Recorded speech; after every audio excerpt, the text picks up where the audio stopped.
बोलिए सियावर रामचंद्र जी की जय। रामायण मैया की जय। जो ब्रह्म सर्वव्यापक, माया रहित, अजन्मा, अगोचर, इच्छा रहित और भेद रहित है, और जिसे वेद भी नहीं जानते, क्या वह देह धारण करके मनुष्य हो सकता है क्या?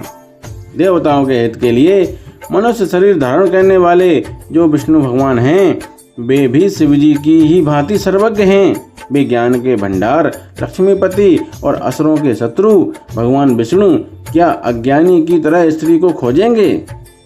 फिर शिव जी के वचन भी झूठे नहीं हो सकते।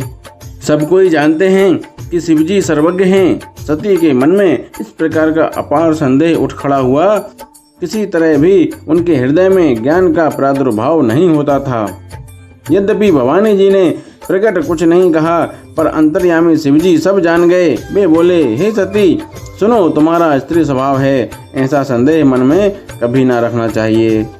जिनकी कथा का अगस्त ऋषि ने गान किया और जिनकी भक्ति मैंने मुनि को सुनाई, ये वही मेरे इष्ट देव श्री रघुवीर जी हैं, जिनकी सेवा ज्ञानी मुनि सदा किया करते हैं। ज्ञानी मुनि, योगी और सिद्ध निरंतर निर्मल चित्त से जिनका ध्यान करते हैं तथा वेद, पुराण और शास्त्र नेति नेति कहकर जिनकी कीर्ति गाते हैं, उन्हीं सर्वव्यापक समस्त ब्रह्मांडों के स्वामी, मायापति, नित्य परम स्वतंत्र ब्रह्म रूप भगवान श्री राम जी ने अपने भक्तों के लिए, हित के लिए अपनी इच्छा से रघुकुल के मणि रूप में अवतार लिया है। यद्यपि शिव जी ने बहुत बार समझाया, फिर भी सती जी के हृदय में उनका उपदेश नहीं बैठा। तब महादेव जी मन में भगवान की माया का बल जानकर मुस्कुराते हुए बोले, जो तुम्हारे मन में बहुत संदेह है, तो तुम जाकर परीक्षा क्यों नहीं ले लेती? जब तक तुम मेरे पास लौट आओगी, तब तक मैं इसी बड़ की छाया में बैठा हूँ। जिस प्रकार तुम्हारा यह अज्ञान जनित भारी भ्रम दूर हो, भली भांति विवेक के द्वारा सोच समझकर तुम वही करना।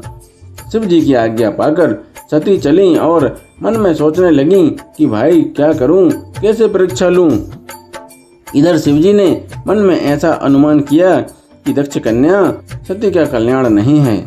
जब मेरे समझाने से भी संदेह दूर नहीं होता, तब मालूम होता है विधाता ही उल्टे हैं।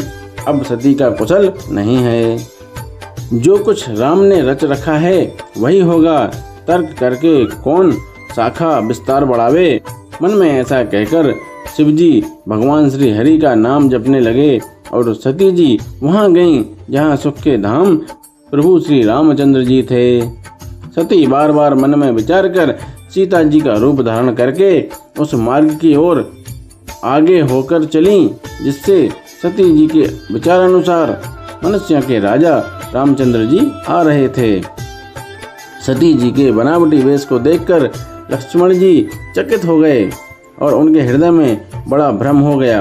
वे बहुत गंभीर हो गए, कुछ कह नहीं सके। धीर बुद्धि लक्ष्मण प्रभु श्री रघुनाथ जी के प्रभाव को जानते थे। सब कुछ देखने वाले और सबके हृदय की जानने वाले देवताओं के स्वामी श्री रामचंद्र जी सती के कपट को जान गए।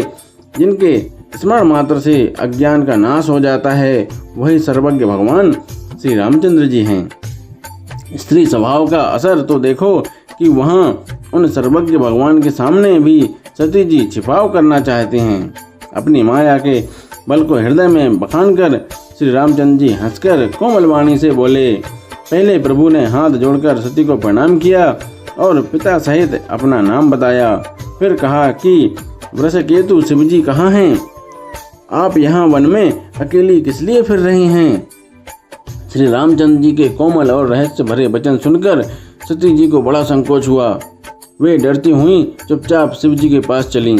उनके हृदय में बड़ी चिंता हो गई कि मैंने शंकर जी का कहना न माना और अपने अज्ञान का श्री रामचंद्र जी पर आरोप किया। अब जाकर मैं शिव जी को क्या उत्तर दूंगी? यूँ सोचते सोचते सती जी के हृदय में अत्यंत भयानक जलन पैदा हो गई। श्री रामचंद्र जी ने जान लिया कि सती जी को दुख हुआ। तब उन्होंने अपना कुछ प्रभाव प्रकट करके उन्हें दिखलाया। सती जी ने मार्ग में जाते हुए यह कौतुक देखा कि श्री रामचंद्र जी, सीता जी और लक्ष्मण जी सहित आगे चले जा रहे हैं। इस अवसर पर सीता जी को इसलिए दिखाया कि सती जी श्री राम के सच्चिदानंदमय रूप को देखें, वियोग और दुख की कल्पना जो उन्हें हुई थी वह दूर हो जाए तथा वे प्राकृतिस्थ हो जाएं। तब उन्होंने पीछे की ओर फिरकर देखा तो वहां भी भाई लक्ष्मण जी और सीता जी के साथ श्री रामचंद्र जी सुंदर वेश में दिखाई दिए। वे जिधर देखती हैं उधर ही प्रभु श्री रामचंद्र जी विराजमान हैं और सुचतुर सिद्ध मुनीश्वर उनकी सेवा कर रहे हैं। सती जी ने अनेक शिव, ब्रह्मा और विष्णु देखे जो एक से एक बढ़कर असीम प्रभाव वाले थे। उन्होंने देखा कि भांति भांति के वेश धारण किए सभी देवता श्री रामचंद्र जी की चरण वंदना और सेवा कर रहे हैं। उन्होंने अनगिनत अनुपम सती, ब्रह्मणी और लक्ष्मी देखी। जिस जिस रूप में ब्रह्मा आदि देवता थे उसी के अनुकूल रूप में उनकी ये सब शक्तियां भी थीं। सती जी ने जहाँ तहाँ जितने रघुनाथ जी देखे शक्तियों सहित वहाँ उतने ही सारे देवताओं को भी देखा। संसार में जो चराचर जीव हैं जो भी अनेक प्रकार से सब देखे। उन्होंने देखा कि अनेकों वेश धारण करके देवता प्रभु श्री रामचंद्र जी की पूजा कर रहे हैं, परंतु श्री रामचंद्र जी का दूसरा रूप कहीं नहीं देखा। सीता जी सहित श्री रघुनाथ जी बहुत से देखे, परंतु उनके वेश अनेक नहीं थे। सब जगह वहाँ रघुनाथ जी, वही लक्ष्मण जी और वही सीता जी। सती ऐसा देखकर बहुत ही डर गईं। उनका हृदय कांपने लगा और देह की सारी सुध बुध जाती रही। वे आंख मूंदकर मार्ग में बैठ गईं। फिर आंख खोलकर देखा तो वहाँ दक्ष कुमारी सती जी को कुछ भी ना दिख पड़ा।